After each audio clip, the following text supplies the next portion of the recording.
Nigel Farage has finally broken his silence, and his accusations are nothing short of explosive. After Reform UK secured third place in the Hamilton by-election, Farage has directly accused Labour leader Keir Starmer and the Labour Party of manipulating the electoral process.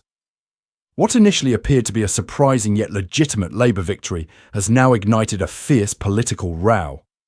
Farage now claims that Labour's win wasn't just unexpected, it was orchestrated. The Hamilton seat became vacant following the untimely death of SNP Minister Christina McKelvey. Many had assumed the SNP would retain it comfortably. However, Labour's Davy Russell, a political newcomer and Deputy Lord Lieutenant of Lanarkshire, defied expectations, winning with 8,559 votes. SNP candidate Katie Linden came second with 7,957 votes, marking her third defeat since 2023. Ross, lead of Reform. UK placed third with 7,088 votes, only 869 short of the SNP, a notable result considering the party's limited presence in Scotland. Farage initially praised the outcome, calling it a significant step forward and evidence that Reform UK is becoming a serious player north of the border. Richard Tice, Reform's deputy leader, echoed the optimism, highlighting how close the party came to a political breakthrough and framing Reform as a growing threat in marginal constituencies. However, the tone shifted dramatically in the days that followed. Farage began voicing serious concerns about the conduct of the election. His claims centre around alleged widespread abuse of postal voting, irregularities in voter registration, and potential exploitation of electoral rules. He pointed to a suspicious surge in postal vote requests, particularly in Labour-leaning areas, which he suggests was neither random nor organic. According to Reform UK, these requests spiked in the weeks leading up to the vote, with questionable verification processes and signs of coordinated activity. Doubts have also been raised about the voter registration process itself. Farage's team alleges anomalies, including multiple registrations using similar contact details and signs of inflated rolls in Labour-targeted areas. There are also allegations of dubious postal vote harvesting, legal under certain UK conditions, but Farage claims Labour activists may have crossed ethical boundaries. The most serious charge is that of coordinated electoral engineering. Farage insists Labour's win wasn't due to genuine democratic support, but rather a misleading operation designed to suppress Reform UK's momentum and block its rise in Scotland.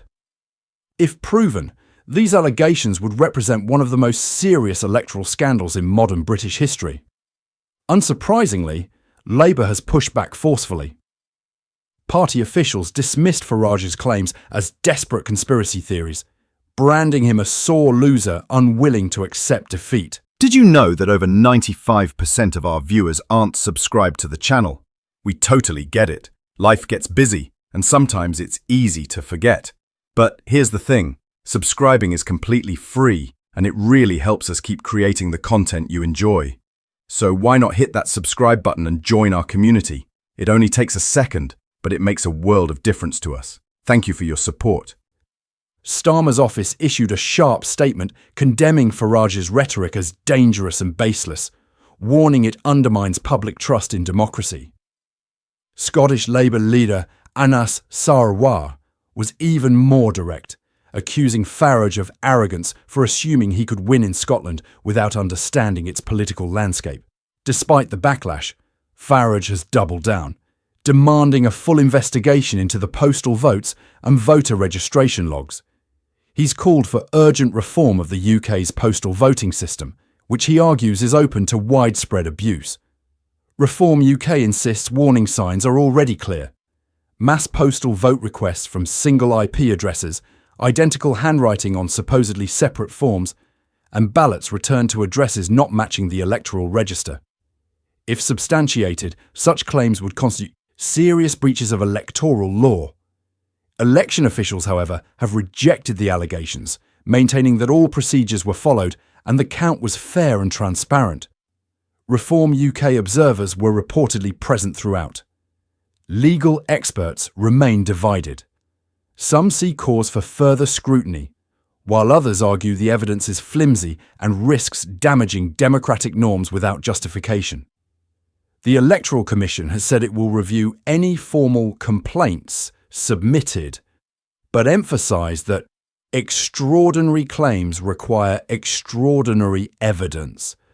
This clash shines a spotlight on growing concerns over election integrity in the UK, particularly as postal voting and digital processes become more common post-pandemic.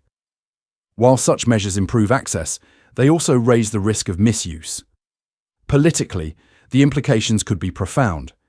Should Farage's claims gain traction, they might energise Reform UK's base, reinforcing the narrative that the political establishment fears their rise. But if these claims are dismissed, Farage risks alienating swing voters and being cast as yet another populist railing against the system when the results don't go his way. We want to make it clear that our videos do not contain any kind of misinformation. Our only goal is to deliver true and verified news to you. If you enjoyed the video, please like, share your thoughts in the comments, and don't forget to subscribe to the UK Brief channel.